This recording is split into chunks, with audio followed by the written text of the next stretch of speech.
This is the final section of 7.4, and we'll be looking at circuit waveforms. Charging and discharging of a capacitor in an RC circuit requires some definite amount of time.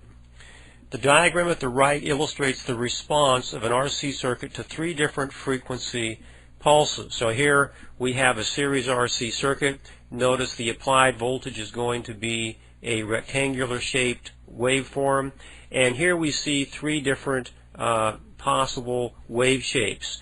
Now what we're doing is we're looking at, here we have a short time constant where each pulse of the rectangular wave is going to be 10 time constants in length. Then we have a moderate time constant where the length of one half of the rectangular wave is 1 time constant, and then here where we have only 1/10 of a time constant, we call this a long time constant. So let's look at each of these individually. Here we have a short time constant, and in this case 10 time constants are allowed. The cap has time for a complete discharge, and it can be used as there's a circuit called a differentiator if the output is taken across the resistor.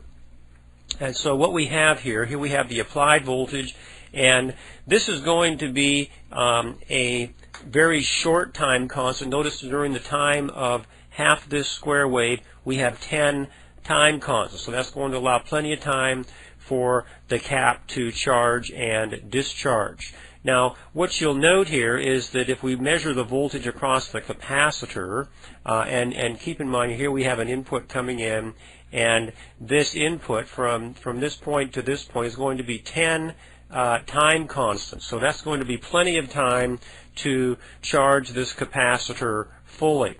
Now you'll also note this is the voltage across the cap, this is the voltage across the resistor. Now during this time this cap is going to charge quite quickly, and then the voltage across the resistor will effectively be 0. And so you'll notice here across the resistor there is a spike as the pulse initially is placed in the circuit, and we see that pulse, and then it deteriorates down to virtually nothing because all the voltage is dropped across the cap.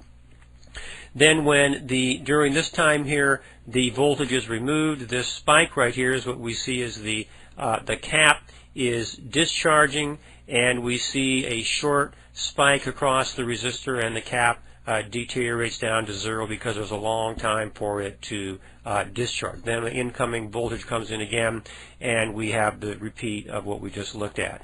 So the output, if taken across the resistor, we would simply see this short duration spike, and this is a circuit that is referred to as a differentiator. Then here we have a circuit, we're going to call this a moderate time constant, and in this case the time of one pulse would be 1 time constant. A longer time constant does not allow cap time to fully charge, nor does it have time to fully discharge. So in this case here we have our applied rectangular wave shape, and you'll notice the voltage across the resistor.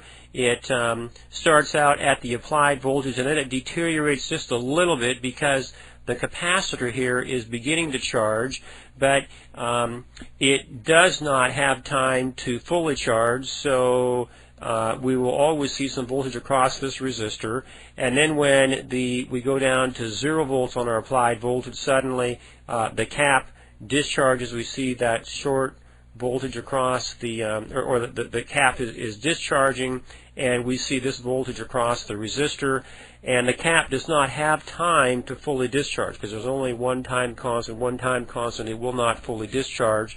So across the cap we see this type of a wave shape, and this is the result of the cap never fully charging and never fully discharging, and this would be the resultant wave that we would see across the resistor.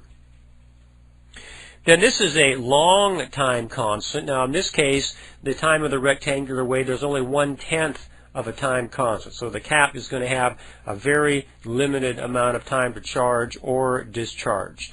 So the cap has little time to increase or decrease. If the output is taken across the resistor, it is called an RC coupling circuit. If the output is taken across the cap, it is called an integrator, and we will talk a little more about coupling and integrators later in this text. But let's just take a quick look at this waveform. You'll notice here we have the applied rectangular wave, the voltage across the resistor. You see, there's a peak here, and then it slightly levels out. And what this slight change here is the result of the capacitor attempting to charge a little bit, but never having time to fully charge or fully discharge. So the voltage across the cap is not a flat line, but it increases a little, then it decreases a little, because it doesn't have time to either charge or discharge. So the voltage across the resistors looks somewhat like the input, but it deteriorates just a little bit because of that slight charge on the cap. Applications. There are many applications for RC and RL circuits in electronics and computers. Power supply circuits, they're used to filter out the 60 Hertz oscillations on DC, and so typically if you had, for example, if you had a rectifier and you had, remember we had AC coming in and we had these pulses coming out, and commonly there would be a capacitor placed something like this, and the cap would charge and it would begin to filter out these ripples, and you'd have a more stable DC.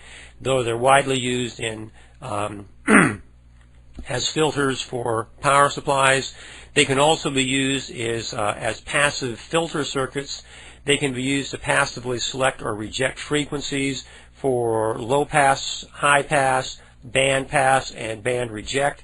And we will look at all these filtering types when we get into the op-amp section of your text. They can also be used as time delay circuits, and that would be, the time delay would be determined by the RC time constant.